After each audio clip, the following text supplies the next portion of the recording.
2 weeks in, 2 losses in. Impressive start for the Tennessee Titans. Sadly, not surprised. But let's go ahead and give a little breakdown. A little 2 cents being dropped here by the Titan Bros on what we feel is the issue. Is there hope? Who knows? But we're going to break it all down for you right here.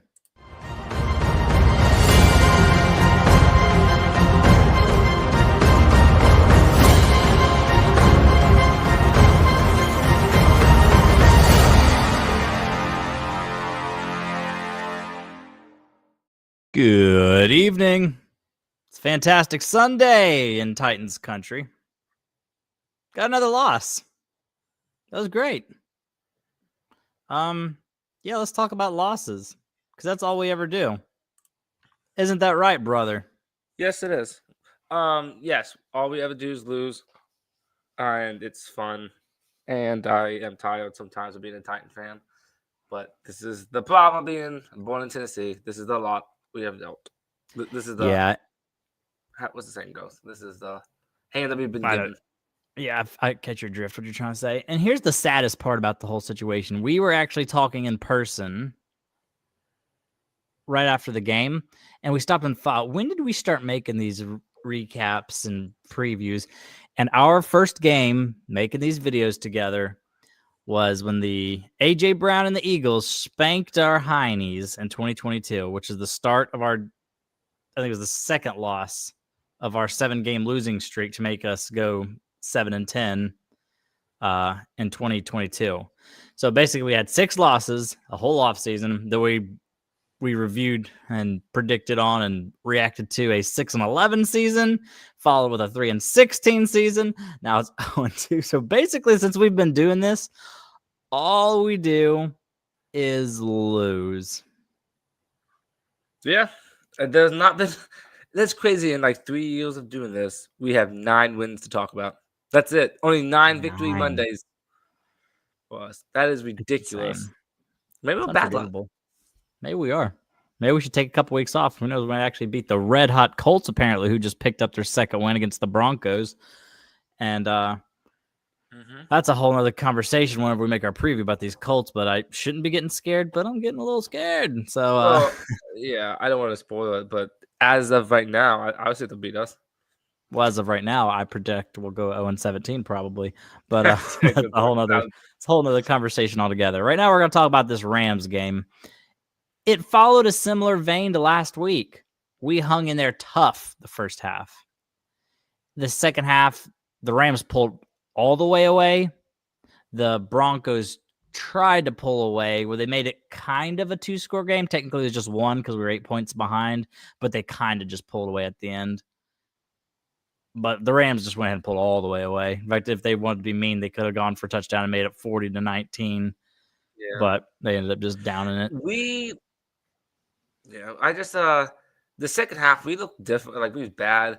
Offensive line really struggled, and I thought that was Cam Woods. Now, granted, he only has 4 halves, but that was his worst half. I think it was all we got was 3 points of it. He turned the ball over. He missed a wide open DK. He just kind of moved into pressure a lot. It just wasn't his best half. Yeah, I would say Rams are a good team, I think. So that's something to be positive about. But I'm not usually always the most positive guy. I'll say, to be honest, look at this team.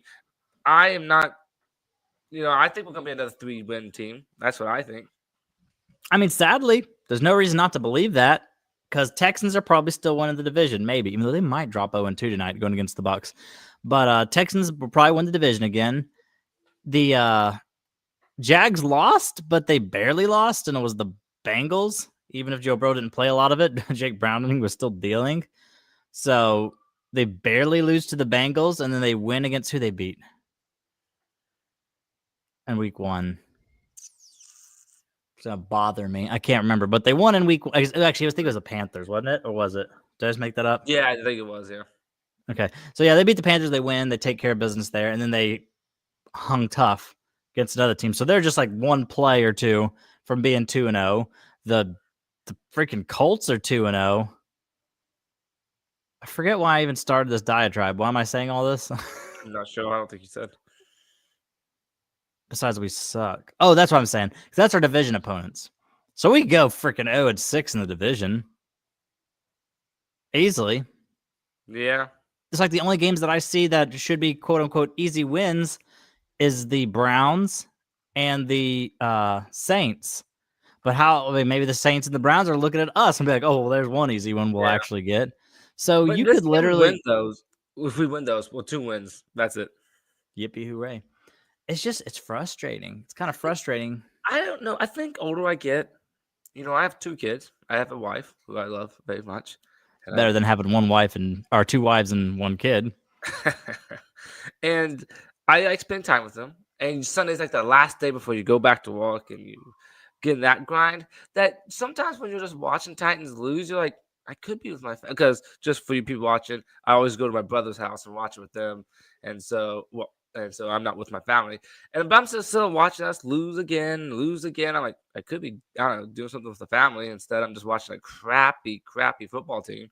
And so you lose interest and you start getting to the point like, what's the point of this, Yeah, I mean, we talked about this in person as well. We put out our best Titans content when the cameras are off and we're talking in person. But we're saying we're apathetic. I've never been an apathetic Titans fan ever. Been following them since 1999 when I was just a 8-year-old-ish little boy.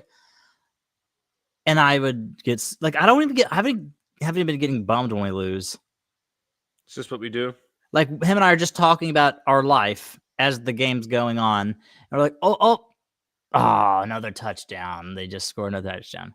Anyway, so tomorrow I plan it, and we just jump right into the conversation. As soon as the game's over, I'm just like, all right, let's get this game over. Come on, run out the clock already. And then we just turned it off. And we went on about our life. And I've never been that way as a Titans fan my entire life. Even last year at 3-14, when we would lose, which we would lose, I would be in a horrible mood until like Tuesday, Wednesday, maybe even Thursday, depending on how we lost. And they're just putting me in a bad spot, Titans mentally in the Titans realm, I guess what I'm trying to say. And it's not good because I know we're not alone. This fan base is just like, well, we just expect we're going to lose. Yeah. Every time I take the field, I expect to lose. And that's just not a fun place to be. And just same thing, because we look undisciplined. We just do penalties like crazy. We got 23 penalties in 2 games. And we have several penalties today that was like declined. So we really could have had more than that. But we do all these penalties and sorry, my wife was texting me. But we're doing all these penalties. We can't block still. It's just like it's the same old, same old. It's the same old, and I'm just tired of watching it. Now we got Cam Ward, and that's nice and all. But seeing him run for his life, it's just not as fun. Now he made some good throws. It was a couple good stuff. But I don't know. It's just like, yeah, Cam Ward's nice and all, but it looked like we're still gonna win 2 or 3 games. Yeah, I mean, we don't. But here's the thing, though. I agree with you, but then also, if you wanted to be ultra positive, you could say we should have beat the Broncos. I used to be. They broke me. You say we hung tough with the Broncos and maybe even should have won. And then the Rams, we actually went into halftime ahead, right? It was 13 at the half. Yeah. We just laid an egg at the second half. And you could say, well, those are the 2 playoff teams that we went against in week 1 and week 2. But I'm just like, but at the same time, we've been losing since the second half of the 2022 season. That's all we ever do. Who cares if close loss? That's how cultural now. Like that's how cultural we just lose. Like I can remember back from 2016 all the way to 2021, all those seasons, I sat down and either one predicted we would just win. Like you beat the bad teams, you usually beat the middle of the road teams, and it's a 50-50 split against the good teams. That's just kind of how I felt my mind going into games. Now it doesn't matter who we go against. I just expect we're going to lose. Yeah. Oh, yeah. It's just how badly and how we managed to lose. Yeah. The thing is, you talked about Colts look like they should beat us. And the week after that, I can't remember who it was. It's like the Raiders or something. The Texans. They're probably going to beat us.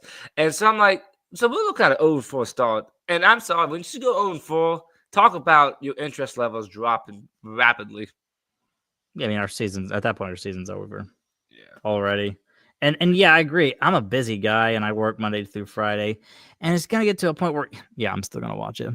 But I'm just like, I'll be watching in protest. Like I'll just be like, I could be doing this, I could be doing that. But instead I gotta sit here while it's 10-28 against the Texans right now because I just have to watch all this game for Yeah. some reason. Last year was so miserable, to be honest. There was sometimes, yes, it was like week 9. You know, we have one win in our belt. We're losing by 18 in the second half, and you're like, why am I doing this? Why am I doing this? So many things we could do with our lives. Yeah. We're just watching the Titans just get beat. And it's just frustrating because it doesn't seem to matter. Like if it's Vrabel, the end of his tenure, if it's Callahan, if it's Rand Carthon, is it John Robinson, is it Mike Bergonzi? It doesn't matter. Is it Will Levis, Tannehill, Malik Willis, Cam Ward? It doesn't matter. We just lose. This is what we do. We lose games. We don't win football games anymore. I will say, Bergonzi and Mr. Brinko, they have some work to do this offseason because I think you agree with me. This team is void of really good talent. Yeah. In my opinion. And this O-line, and I don't know what to do about it. We got I don't either. Because like, we're stuck in but it's got people that shouldn't suck. Does that make sense? I don't know what to do with it. Yeah. A lot of money wrapped into it. A lot of draft capital wrapped into it. I don't feel like our offensive line completely derailed us today. It did kind of in the first half, but it's weird. That's where we scored 13 of our 16 points. I feel like it was a little better in the second half, and then it got to the obvious passing situations where we had no choice but throw. I think, and I will say this, even though I think the line wasn't good, and the Zeitler thing, let's keep an eye on that. Zeitler's struggling, and then he got hurt. Well, he's hurt. That's what I meant. But I would say Cam Ward walked into some sacks, so I will give the offensive line some credit for that. I think just Cam Ward didn't navigate the pocket all super well today. I don't think. But he also sorry, go ahead. But he escaped pressure a couple times too, though. But he did.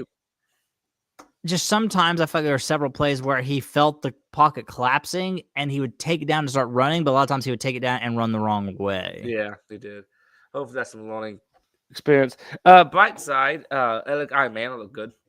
Yeah, that's basically what our game is. And the hardest part of our channel is I wanted us to find 3 positives as a show. Go ahead. Because that's how I roll. Alec Iman looks good. Calvin really doesn't. He needs to hold on to it. That was a great punch. Doesn't that help? Yeah, I mean, it does. But I mean, he had 47 or 50 yards, something like that. He's basically on pace to have just like a 900-yard season. Well, definitely not as good as people talked about to be in the preseason. Yeah, which is a little bit of a step back from last year. He started off slow last year, but I still haven't been super impressed with him. It's one of those situations where we just don't sustain drives, so he just doesn't get enough targets. Nobody does, but then when he does get a target, he drops it. And Chig had another drop. He's not afraid to drop. No, he's not, sadly. It's just, nobody's helping. But anyways, back to our three positives from the game thing. Alec Iamaner was fantastic, I thought.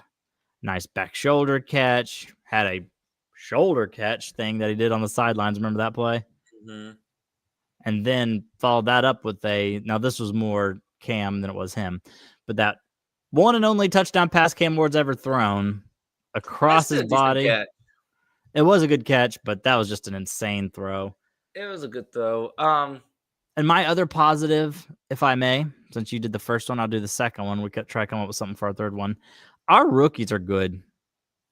It's crazy that our veterans are just sucking, but our rookies are good. Like, think about Cam Ward. Cam Ward didn't win us this game, but he certainly didn't lose us the game. And we were plagued with sacks and drops again. But Cam Ward's still not being the issue. Now, I really want us to get a quarterback that can be the reason we win. And he might become that. He might become that. But that's a completely different sideshow. Tannehill was never the reason we lost, besides the Saints and the Bengals game in the playoffs. But those are 2 games out of his 2.5 seasons he played for us. But Tannehill normally was never the reason we lost, but a lot of times he was never the reason we won. He was just the guy. He's just old Tannehill. Levis was the opposite. Levis was always the reason we lost most of the time. Cam Ward, I want him to be the reason we win games. I'll give him grace going against 2 playoff teams in his first 2 games. But that's just my opinion. on that. But back to my positive takeaway of the game, these rookies are fantastic. Cam Ward, I'm still pleased with what I saw. Alec Iomanner, I'm so glad he replaced Van Jefferson before the season even started because he's arrived. I think not arrived. It's a little dramatic, but he's got just shy of 100 yards. I think between the first two games, he's got the only receiving touchdown. He looks the part, and now he's playing the part. I like that. Then the next rookie I'm talking about, Chim DK, man. He seems fine as a gadget player on offense at the moment, but he is electric as a returner, which is insane because we thought it was crazy they let James Prochet, but they cut him. Everybody was surprised about that. Apparently the coaches saw something we didn't see. Chim DK making the most out of every single opportunity. They even got to a point where they're squib kicking at him because they didn't want him to be able to cleanly field it.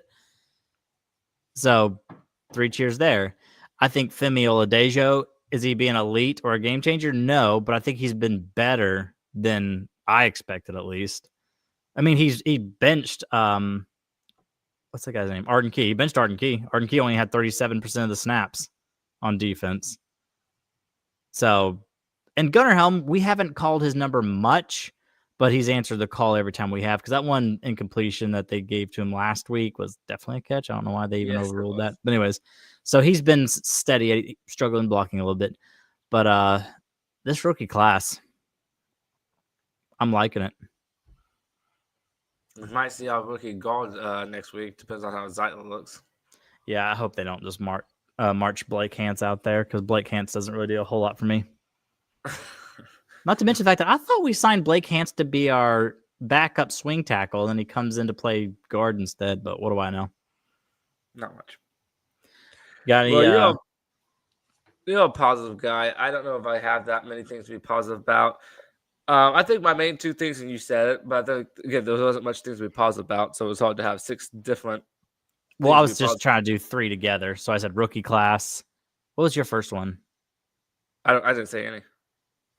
I thought you started. Oh, you said Alec Iomanner, didn't you? Well, I said that before. I think before you said we were going to do the 3 positive things. Yeah, so I just hijacked is what you're basically saying. I just hijacked it and made it the whole rookie thing. Yeah. But let me just repeat, though. I liked it. You're funny. But I like the Alec Iomanner. I agree with that. He had a good game. Because he's actually coming on number 1 receiver right now, oddly enough. But Ridley had more receiving yards last week, but Iomanner had more catches. But I think Iomanner had more catches and yards this week. But I'll say this, and a touchdown. But I'll say this. And a TD. I don't say this much. To me, my favorite thing to say, which is the opposite of last year, I like our special team is pretty good. Minus penalties. Penalties are still dumb. But I do like it's our linebackers. I feel like it's Cedric Gray and James Williams that keep doing all the penalties on and then special teams. To start off, I could think offsides or something, which is a dumb penalty, but it was something dumb like that. But anyway, so the penalties clean up. But I like our special teams. We had a block for extra point, which did not matter at that point of the game, but we had a block. And we technically had a kickoff or punt return touchdown. Punt return touchdown that got waived because Cedric Gray did a block that had nothing to do with the play. So I like that. So that's a positive. So there you go. The problem is special teams to me, this is my thing. If you have a team that's a bubble team of either making the playoffs or maybe being a Super Bowl team, a good special teams could get you that edge. But when you're so bad like we are, a good special teams is not going to make you become a playoff team all of a sudden or nothing. No. But it is good. I do like Bones being there. I think he's a good coach, and I see it's already working. So I like that. And that's I think of another positive. Oh.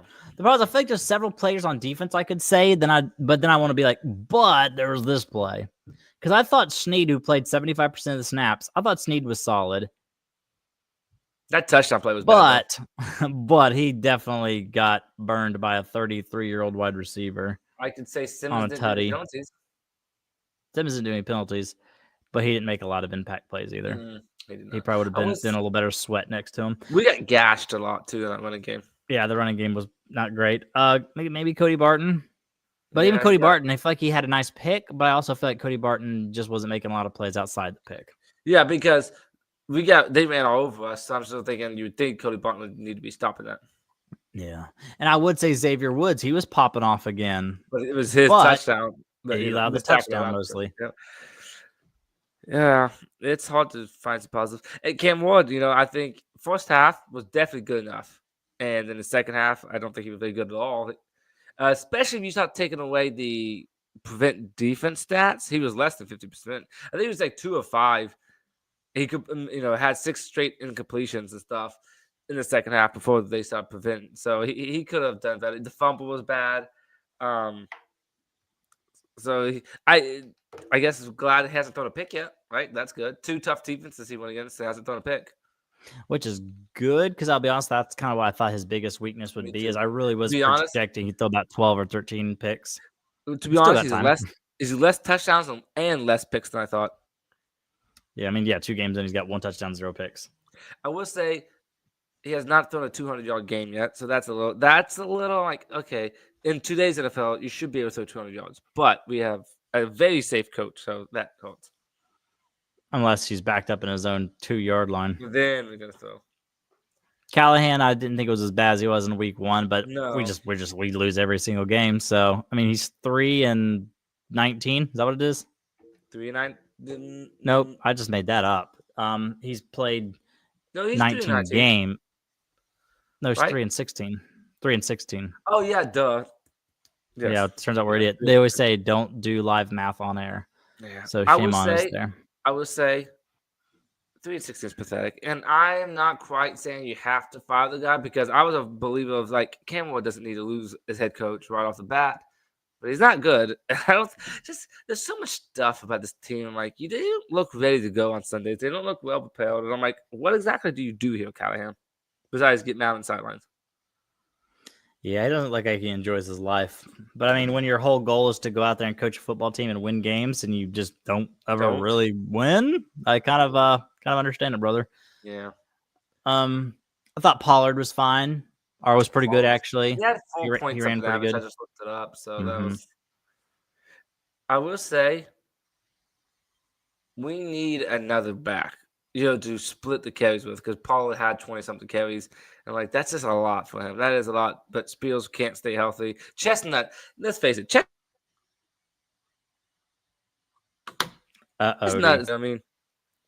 Oh, you froze there for a bit. I thought we lost you. Sorry.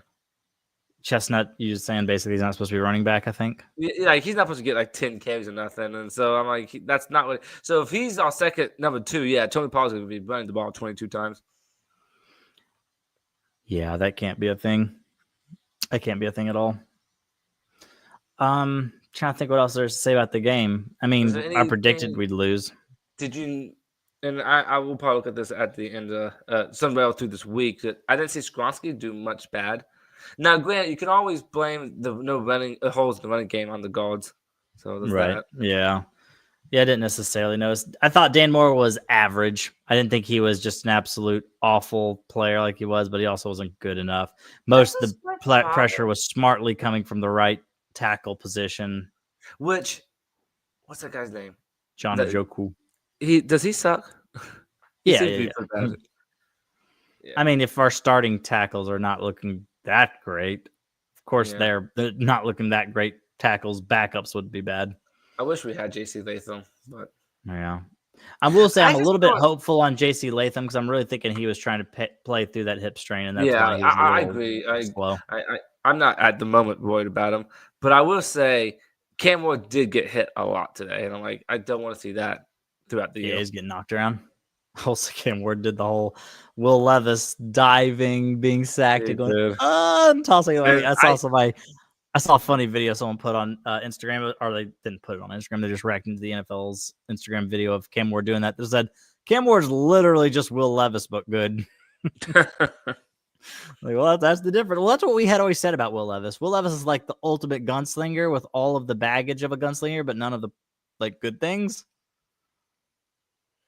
That's true. Well, Will Levis didn't have many good things. That's what I'm saying.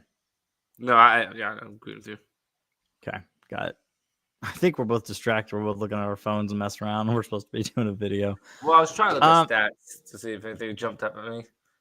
Yeah, got it. Yeah, nothing really else. I mean, Amani Hooker now has more sacks than our top 3 edge rushers put together. I'm sure you agree with this. Week 1, I thought a pass rush was good enough. I really did. I thought we made Bo Nix move a lot, forced turnovers. Today was more Stafford was able, which I hate because Stafford can't run. You know what I mean? So that would have been a great day to get some pressure. But he had, I don't know how many times like he stood there all day. And when he threw them, like this is gonna be deadly because he was not pressured whatsoever. And it was always Puka Nacua wide open somewhere catch. I'm like, yeah, Puka just slaughtered. Honestly, him and Devontae Adams both. I wish the defense did a little better with this. Devontae, Puka, Higbee. That's the only 3 people that ever got the ball. So I'm like, how about we guard those 3? Wouldn't that be a good idea? Too much of an ask. Too tough of a task. So yeah, I think we are bad at pass rush. We are bad at O-line. And in today's NFL, those are 2 important things. Bad at receivers. I don't know what I think about receivers. I probably said, well, with Alec Iomano looking like a bona fide second number 2 receiver, maybe our wide receiver room was not terrible, but they're still just not good enough in the sense of catching the balls and stuff. Agreed? Yes. Okay. We do got it. Anyway, there's that. Yeah. I mean, we're already 26 minutes. We basically sat here for 26 minutes saying how much we suck. It's worse than that. We're saying how much we suck and how apathy is setting in big time. 2 weeks in, but it's only 2 weeks in, but also it's kind of a continuation of last year. That's what it feels like. And I know it's a different quarterback, there's a lot of different, Same but it coaches, feels though. the same. Feels the same. Yeah, it does. I don't know. We're pathetic. I'm tired of watching us lose. The only good thing about it, Gabriel, and maybe you fans out there will understand, the only good thing about it is, like you said, we lost, and normally that bothers me. Probably 5 minutes after the game, you and I just turned around and started talking about life and stuff that's going on in life. Like, we just completely, there was no, oh, that was pathetic. Oh, like, no, we just started talking again. You know what I mean? Like, it's like the loss is 5 seconds, not even 5 minutes. It was 5 seconds, however long it took me to find the remote and turn the TV off. Yeah, we just started talking again. I'm like, well, at least it don't bother us like it used to. No, because it definitely affected me for the longest time. Your wife probably appreciates it. She does. She hated the mood swings I'd have on Saturday or Sundays, and it'd be every Sunday too. Just about. You tell her that's what you have to do with 24/7 mood swings. It's true. It's true. She knows. She knows. That being said, yeah. That being said, what's rambling? Yeah, so you're just taking jabs at my wife. Only I take jabs at her. Actually, we can both take jabs at her. That's whatever. We can let our frustration out on her. But that's the problem is we don't actually have frustration to let out on her because it's just like I expect to lose. And like a lot of times when they score, I either laugh or if they score, I'll be like, like everything. Like I'll act like I'm their biggest fan because it's just cool to see a touchdown every now and again. Gabriel, I have something to say though. You ready for this one? Oh dear. Our deal quarterback, his career quarterback rate right now is 69. Nice. He was 54 and 82. And so 69 is his quarterback rating. That's not good. Like, let's say you didn't know much about him. Like, oh, let's see how Cam Ward's doing. You look it up. You're like, 69 quarterback rating. Hasn't thrown 200 yards yet in a single game. Not bad. The best thing to say about Cam Ward is he hasn't thrown the ball. He hasn't thrown a pick. And he hasn't won that, like, went off the hands yet off of a defender. So that's good. No. Yeah, I agree. Because he definitely did that in preseason. He threw it right to a guy who dropped it. That's when we had hope. I mean, deep inside, though, I think we knew he wasn't going to be good. I mean, yeah. But sadly, I feel bad now that I said we'd win 7 games. I'm like, I hope we could win too. Yeah. What did I say? 6? 6 sounds low. I actually thought, this is what I thought, and this is stupid. And then this has nothing to do with the recap, so we can end it with this. I thought Cam Ward, he's going to be so good that he's going to lift this team up for 6 wins. It's not a bunch of wins. He tried last week because I remember seeing him throw to Calvin Ridley, and Calvin Ridley drops it, and then he throws it to Chig Conquo. Chig Conquo drops it, and then he gets back because just the pressure's awful. I'm like, man, he's trying, but the rest of our team's like, no, Cam Ward, we don't win around here. That's not what we do. Cam Ward, that's not what we do around here. We just lose. Yes. So, oh, mercy darn. All right. Got anything else you want to say before we just go ahead and wrap it up and get on out of here? No, sir, I do not. All right. Well, it was another fantastic show, recapping another fantastic loss. The funnest team in the whole world we could possibly cheer for, root for, and make videos about. But thanks for listening. Like and subscribe. I got an idea. Make a comment for every win we've gotten this season. And with that, I appreciate it. So tighten up, peace out, and all that jazz.